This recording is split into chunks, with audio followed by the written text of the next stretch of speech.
এটা তো Indian সিটিজেনের right. ভারতবর্ষের যে কোনো প্রান্তে যে কোনো লোক যেতে পারে, কাজ করতে পারে, রাইট টু ওয়ার্ক, এটা আমাদের সংবিধানে বলা আছে। আমাদের এখানেও যেমন 1.5 কোটি মানুষ কাজ করেন, তাছাড়াও সব স্টেটের মানুষ এখানে থাকেন, ব্যবসা করেন, কেউ ইন্ডাস্ট্রিতে আছেন। কই আমাদের এখানে তো প্রবলেম হয় না? তাহলে আমাদের রাজ্যের লোক যদি কোথাও কাজ করে, গুজরাটের মানুষদের যখন দুটো প্লেনে করে শিকল বন্দি করে নিয়ে আসা হলো, এটা গুজরাটের মানুষকে অপমান করা নয়, তার অস্মিতাকে অসম্মান করা নয়? তেমনি মনে রাখবেন, গুরগাঁওয়ে যাদের রেখে দিয়েছেন ডিটেনশন ক্যাম্পে বা জেল তৈরি করে, আসামে যাদের রেখে দিয়েছেন, উড়িষ্যায় যাদের রাখছেন, ছত্তিশগড়ে যারা রাখছেন, মধ্যপ্রদেশে যাদের রাখছেন, রাজস্থানে যাদের রাখছেন, দিল্লিতে যাদের রাখছেন, মনে রাখবেন, আমি জানি না কারায় বুদ্ধি দিচ্ছেন, নিশ্চয়ই বুদ্ধি ভ্রম হয়েছে। পয়েলগাঁওতে যারা আক্রমণ করলো সেই জঙ্গিদের কেন অ্যারেস্ট করছেন না?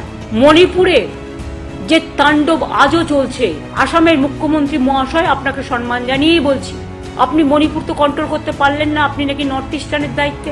আর যত কিছু আপনাদের রাগ, বিদ্বেষ, বঞ্চনা, লাঞ্ছনা, অত্যাচার, অসম্মান, আমাদের ভাষার উপর অত্যাচার, ভাষা আমাদের অস্মিতা, ভাষাকে আমরা মনে করি আমাদের সম্মান।